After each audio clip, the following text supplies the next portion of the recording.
Real Madrid head into their game in hand against Leganes midweek, knowing that they're gaining ground on the teams above them after a tremendous week concluded with a thrilling victory at Real Betis.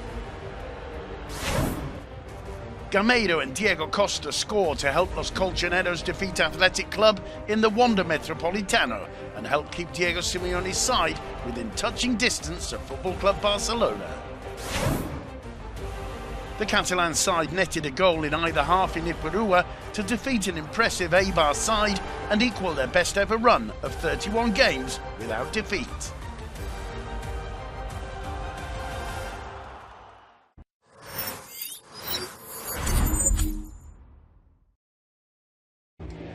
Real Madrid were the visitors to the always packed atmosphere in the Benito Villamarín for the late kick-off on Sunday night. Betis against Real Madrid. There will be a minute's silence for the memory. Madrid playing with a 4-4-2 with starting roles for both Asensio and Luke. Joaquin keeping this move going, swinging the cross in, and this time Mandy does hit the target. And Betis been surely aware of having got his debut on Monday and given an assist there. Well, it has to go. Images from the second half. Who's that? Who did it have to? Down the right.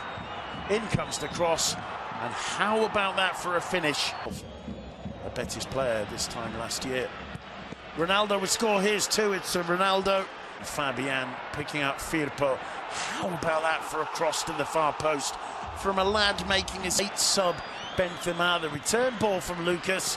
And Benzema gets his third. The Benito Villamarín, a disappointed Joaquin, and Betis 3, Real Madrid 5.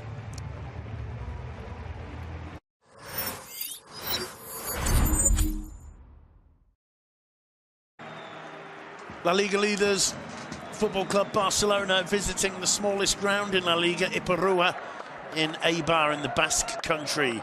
This was Saturday afternoon football between teams led by two old friends, José Luis Mendilibar and Ernesto Valverde. Leo Messi here with a defense-splitting, match-defining pass, picking out. This time Vidal had the perfect response, cushioning a lovely volleyed cross into the path of Messi. Messi couldn't beat Dimitrovic and can at least have some consolation of knowing that Barca know they've been in a tough battle out there in Ipurua.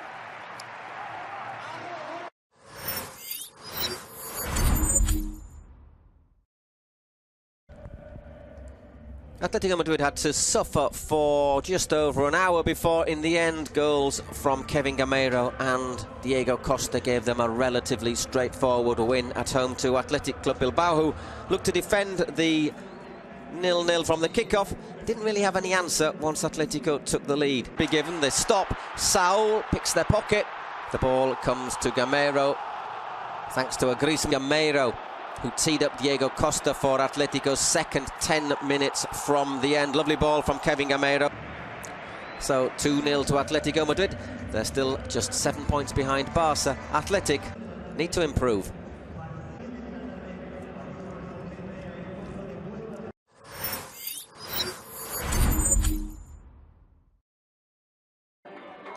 Espanyol went into their home game against Villarreal on Sunday evening, looking to end a run of 5 games without victory. Villarreal also was broken when Enes Unal's shot hit Carlos Sanchez, and Rodri on the follow-up drove the balls up. And Esteban Granera with a delightfully floated free kick up and over the wall. And now for them, for Villarreal, a point not much use either. Espanyol 1, Villarreal 1, the final score.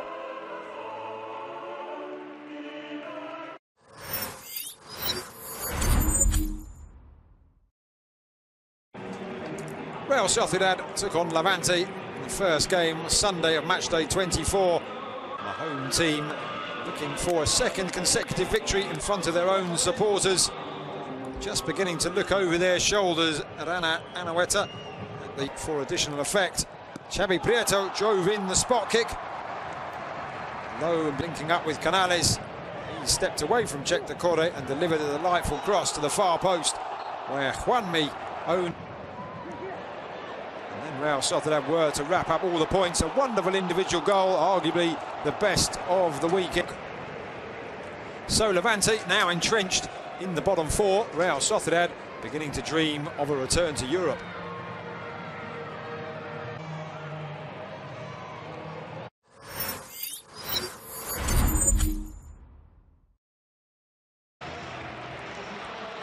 Hopes were high that Malaga could cause a surprise on Saturday evening amongst the faithful in La Rosaleda as Los Che visited. Malaga with just 13 points to their name. Put it in, did Malaga. And it was from one of those the breakthrough came. And then with 10 minutes of the 90 remaining, the man of the match, Francis Coquelin. Danny Parejo from the penalty spot. What a strike that was, right into the bottom on what it might have been for Valencia. Absolute delight as they cement their place in the top four.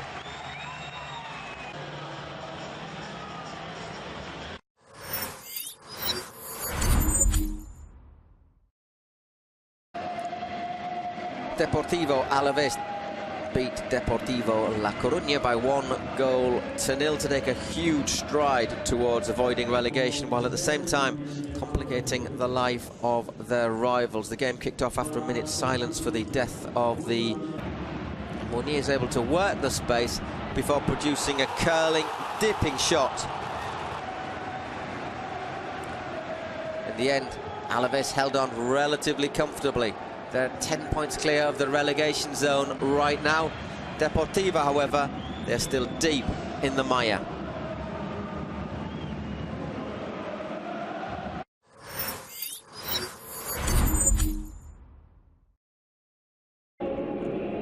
Sevilla held on for a nervy last 8 minutes to win 2-1 away to Las Palmas. The game not without controversy at the end, but a game that Sevilla should have won a lot easier. The game got off with the honorary kicker from the Las Palmas Carnival Queen. And then Sarabia, lovely turn from Pablo Sarabia to leave Aguirre Garay flat-footed. And although Chichizola, he in turn gives it to Fran Vázquez. And Sarabia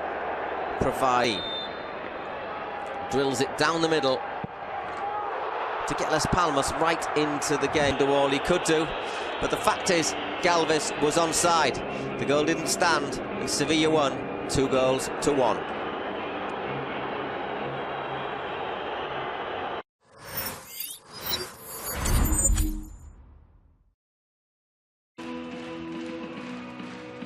Hello and welcome to Montilivi Stadium. It was week 24 in La Liga and it was Girona against Leganes.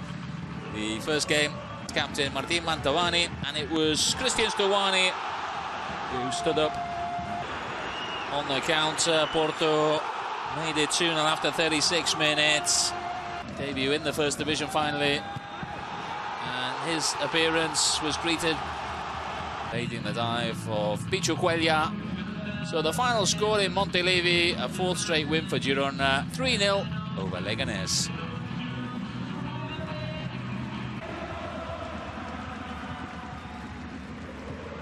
Aspas, que é o terceiro melhor marcador de La Liga, com 15 golos apontados, apenas atrás de Angel.